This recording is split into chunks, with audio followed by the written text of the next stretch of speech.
La miséricorde de Dieu est à l'œuvre toujours.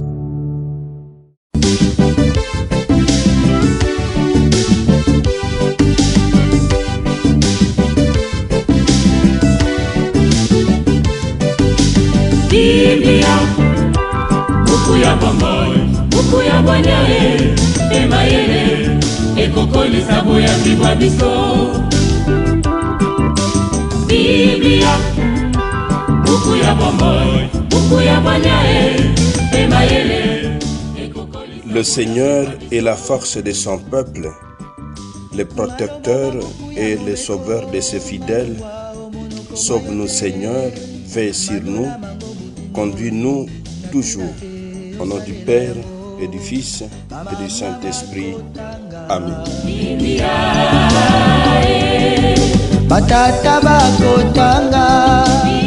Bien, chers frères et sœurs dans le Christ, bonjour.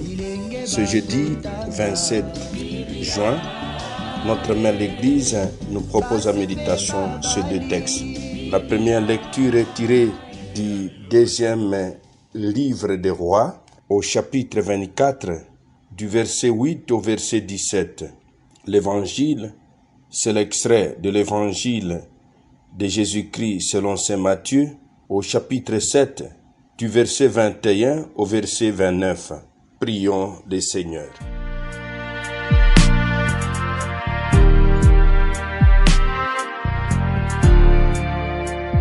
Fais-nous vivre à tout moment, Seigneur, dans l'amour et le respect de ton Saint-Nom, toi qui ne cesses jamais de guider ceux que tu enracines solidement dans ton amour. Par Jésus, le Christ notre Seigneur. Amen.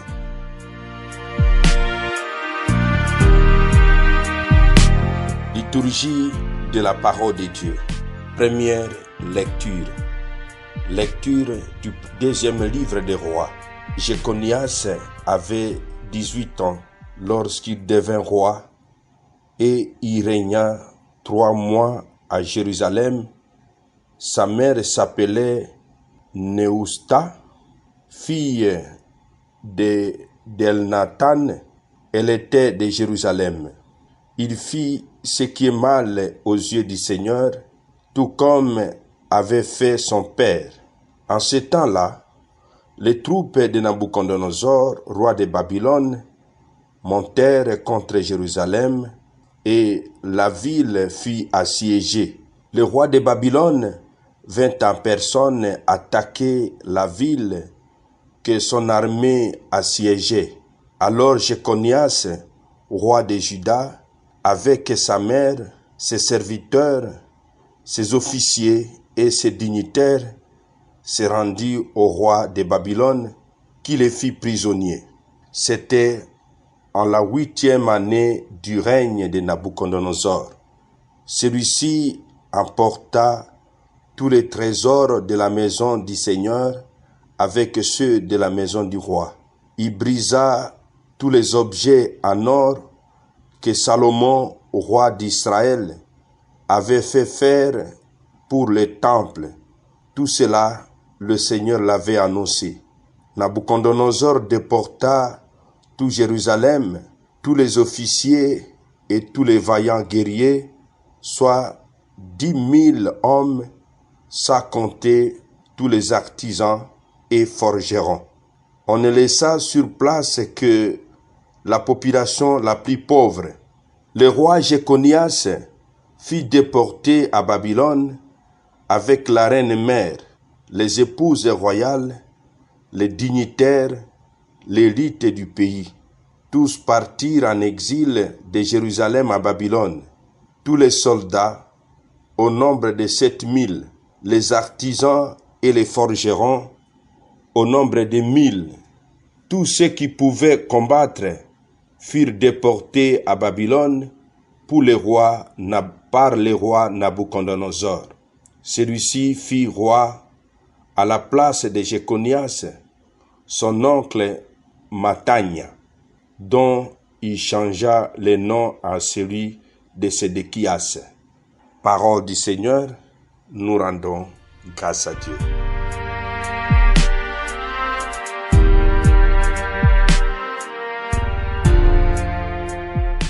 Le roi Jéconias et tous les soldats furent déportés à Babylone par le roi Nabuchodonosor. Mon frère, ma sœur dans le Christ, si le royaume de Juda a échappé à l'expansion de la puissance de la Syrie lors de la chute du royaume d'Israël, il n'en va plus de même un siècle plus tard, car il ne pourra résister à l'empire babylonien. Une première défaite entraîne la déportation des grands du royaume et l'établissement d'un roi vassal. Mon frère, ma sœur, ce qui est arrivé à Israël, c'est suite à son infidélité. Il en est de même de vous et de moi. Quand nous sommes infidèles à nos engagements baptismaux, le diable établit son règne à nous et nous sommes comme des déportés du royaume de Dieu au royaume du diable. Demandons la grâce de la fidélité à notre engagement baptismal. Évangile de Jésus-Christ selon saint Matthieu. En ce temps-là, Jésus disait à ses disciples, « Ce n'est pas en me disant « Seigneur, Seigneur » qu'on entrera dans le royaume des cieux, mais c'est en faisant la volonté de mon Père qui est aux cieux. Ces jours-là, beaucoup me diront, « Seigneur, Seigneur, n'est-ce pas en ton nom que nous avons prophétisé, en ton nom que nous avons expulsé les démons, en ton nom que nous avons fait beaucoup de miracles ?» Alors il leur déclarera, je leur déclarerai, je ne vous ai jamais connu, écartez-vous de moi, vous qui commettez le mal. Ainsi, celui qui attend les paroles que j'ai dit là et les met en pratique est comparable à un homme prévoyant qui a construit sa maison sur le roc.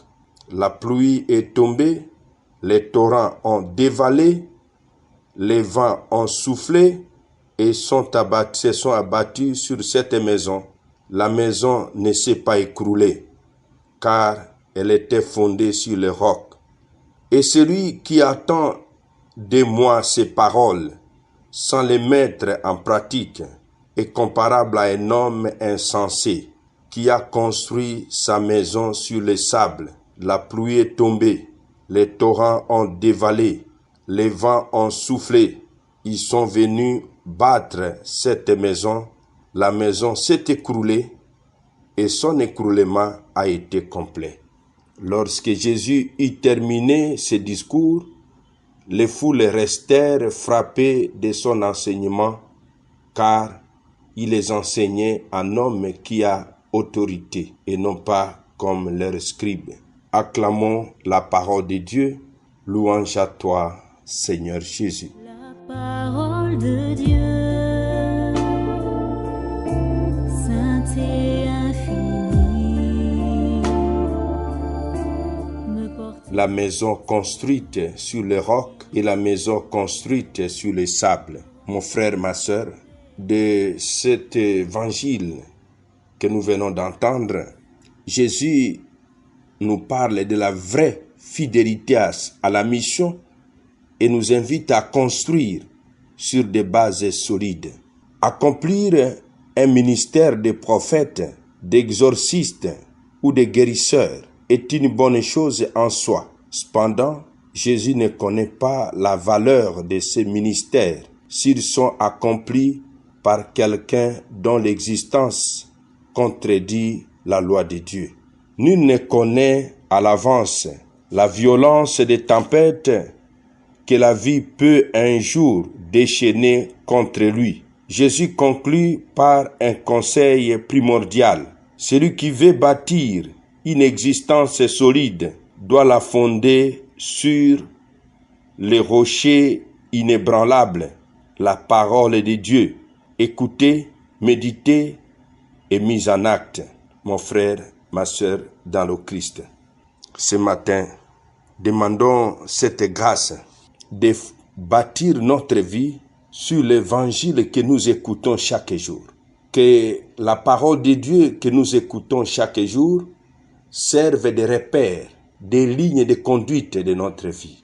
Ainsi, allons-nous construire notre vie sur ce roc que la parole de Dieu, une parole de Dieu que nous écoutons chaque jour, que nous méditons et que nous sommes invités à transformer en mode de vie. Amen.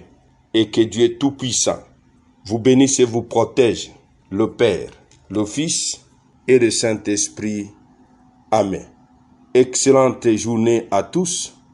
Bonne fête patronale au Cyril d'Alexandrie. Et en ces jours, prions pour son Excellence, Monseigneur José Claude Mbimbi, du diocèse de Boma, qui célèbre en ces jours son 3e anniversaire d'ordination épiscopale.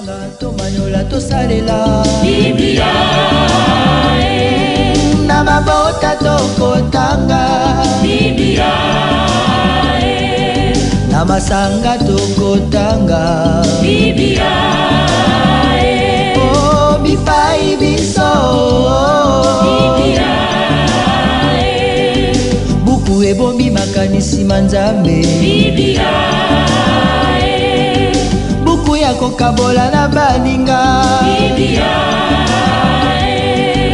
buku ya kobomba na se ya mbeto te